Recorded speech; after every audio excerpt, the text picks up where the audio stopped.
Hello everyone, I am Sandeep, your physics teacher. Today we will discuss about the angular acceleration. तो last lecture में मैं आपको uniform circular motion के बारे में बता चुका हूँ. उसमें एंगुलर डिस्प्लेसमेंट और एंगुलर वेलोसिटी और लीनियर और एंगुलर वेलोसिटी और डिस्प्लेसमेंट में क्या रिलेशन है ये हम पहले ही डिस्कस कर चुके हैं. Similarly now we will study about the angular acceleration and relation between the angular and linear acceleration, right? So acceleration क्या होता है? Acceleration हम already पढ़ चुके हैं. Acceleration is the rate of change of velocity. जब velocity में change आता है तो तब acceleration produce होता है, ठीक है? और नेगेटिव एक्सीलरेशन को रिटार्डेशन कहते हैं. तो सिमिलरली एंगुलर एक्सीलरेशन जब कोई ऑब्जेक्ट सर्कुलर मोशन में मूव करेगा और सर्कुलर मोशन में जब वेलोसिटी में चेंज आएगा तो जो एक्सेलरेशन प्रोड्यूस होगा तो वो क्या कहलाएगा? एंगुलर एक्सेलरेशन कहलाएगा.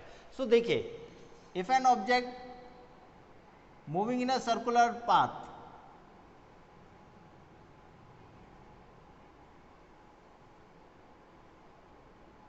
With some angular velocity omega, ठीक है, तो ओमेगा की डायरेक्शन क्या होगी? ऊपर की तरफ. इज दैट वन डायरेक्शन, ठीक है.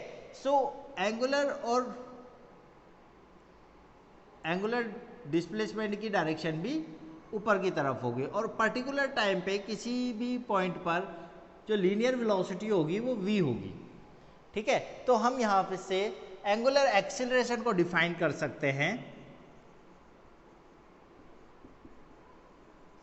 एंगुलर एक्सीलरेशन यानी कि alpha, it is denoted by alpha, is defined as the rate of change of rate of change of angular velocity, यानी कि angular velocity delta omega upon delta of T.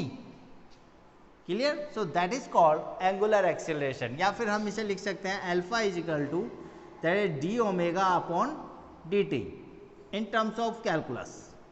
So rate of change of angular velocity is called angular acceleration. तो ये है angular acceleration और इसकी angular acceleration की भी direction वही होगी जो एंगुलर वेलोसिटी की होगी. क्लियर? अगर वेलोसिटी यानी कि एंगुलर वेलोसिटी डिक्रीज हो रही है तो उस टाइम एंगुलर एक्सेलरेशन की डायरेक्शन अपोजिट हो जाएगी. दैट मीन्स जिस डायरेक्शन में वेलोसिटी इंक्रीज या डिक्रीज होगी उसी डायरेक्शन में एंगुलर एक्सेलरेशन की भी डायरेक्शन को डिनोट करेंगे. क्लियर? अब हम फाइंड करते हैं द रिलेशन बिटवीन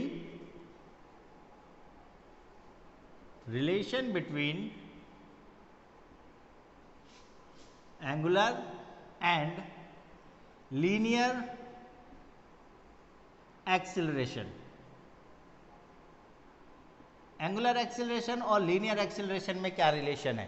तो इसके लिए we know that the relation between angular velocity and linear velocity, that is v is equal to linear velocity v is equal to r यानी कि radius into angular velocity omega. Clear? तो ये relation है linear और angular velocity में. इसी से हम एंगुलर एक्सेलरेशन भी फाइंड करते हैं. देखिए कैसे. Now the integrate both side with respect to t, time के रिस्पेक्ट में इंटीग्रेट कीजिए तो वेलोसिटी चेंज हो गई टाइम के रिस्पेक्ट में, तो D V upon D T is equal to R as it is. Radius पर कोई इफेक्ट नहीं होगा टाइम का. So and that was D omega upon D T. Clear? D V upon D T is that means linear acceleration A is equal to R into D omega upon D T is that angular acceleration alpha. So A is equal to r into alpha. That was the relation between linear acceleration and angular acceleration. Angular acceleration भी एक vector quantity है, मैं बता चुका हूँ आपको. Now अगर इसकी SI यूनिट हम डिनोट करें तो इसकी SI यूनिट हम यहाँ से फाइंड कर सकते हैं. ओमेगा की होती है क्या? रेडियन पर सेकेंड और अपॉन सेकेंड यानी कि रेडियन पर second square. It's the SI unit of angular acceleration, right. तो हम तीनों ही टर्म्स जो मोशन में होते हैं, जैसे सर्कुलर मोशन में हमने angular displacement, velocity and acceleration पढ़ लिया है. अब सम important terms related to the circular motion, or we can say that related to uniform circular motion, वो डिस्कस करते हैं, जैसे कि फ्रीक्वेंसी, टाइम पीरियड या एंगुलर फ्रीक्वेंसी क्या होती है किसी भी मोशन की। तो वो सब चीज़ें हम पहले भी प्रीवियस क्लासेस में पढ़ चुके हैं, लेकिन यहाँ पर उसका एक यूज़ है, तो वो चीज़ हम दोबारा से डिस्कस करते हैं। चलिए, सबसे पहले बात करते हैं terms related to the uniform circular motion. Uniform circular motion में कुछ टर्म्स हैं, जैसे time period. What is a time period? Time period is denoted by capital T, और टाइम पीरियड कहलाता है किसी सर्कल को कंप्लीट करने में जितना टाइम लेता है कोई ऑब्जेक्ट, वो उसका टाइम पीरियड कहलाएगा। The time taken to complete one revolution is called its time period, right. So time period इसकी एसआई यूनिट जो होगी, टाइम है, टाइम की SI unit second, at it denoted by capital T. इसके बाद बात करते हैं frequency. What is a frequency? देखिए, टाइम पीरियड और फ्रीक्वेंसी एक दूसरे के रेसिप्रोकल होते हैं, यानी कि एक दूसरे के उल्टे होते हैं।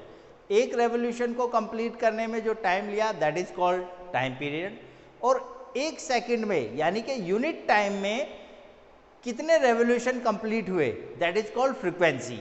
तो frequency is the number of revolution completed in unit time. Clear? So frequency and time period, then we can say that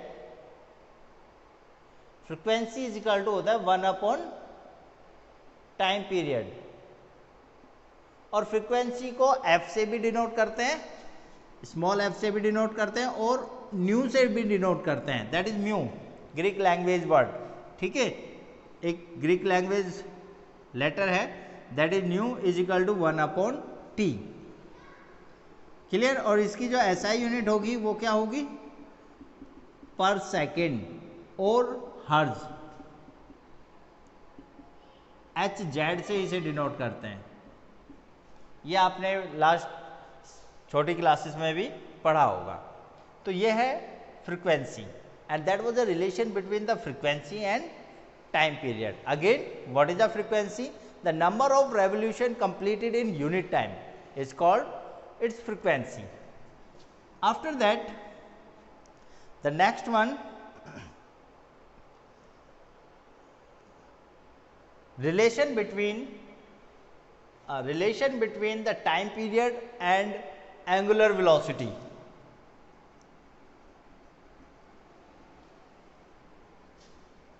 Relation between time period and angular velocity.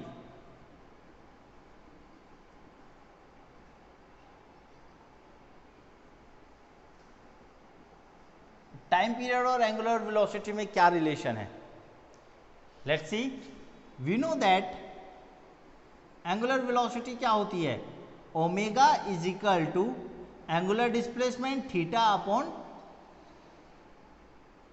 Time taken T, theta upon T, right. If theta अगर 360 यानी कि 2 पाई है, that means अगर कोई circular motion हो रहा है और कोई ऑब्जेक्ट यहाँ से चल के स्टार्ट करता है और वहीं पर वापस आ जाता है, तो कितना एंगल शिफ्ट करेगा वो? 360 degree. Is that means 2 pi. हम रेडियन में लेंगे तो theta is equal to 2 pi.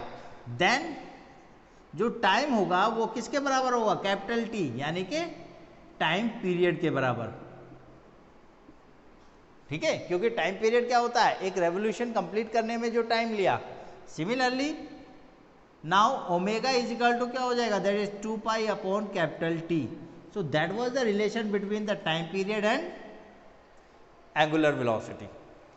Again, और we can say that 1/t क्या होता है? फ्रीक्वेंसी, मैंने अभी बताया। सो हम यहाँ पे एंगुलर वेलोसिटी और फ्रीक्वेंसी को भी रिलेट कर सकते हैं, that is omega is equal to 2 pi into mu, right class? तो ये थोड़े से इंपॉर्टेंट फॉर्मूलेज हैं जिनको हम आगे यूज़ करेंगे, और ये टर्म्स आपको इजीली याद हो जानी चाहिए। आप लोगों ने पहले भी इसके बारे में पढ़ा है। फिर भी अगर आपको कोई भी प्रॉब्लम आती है तो आप मुझसे डिस्कस कर सकते हैं, राइट?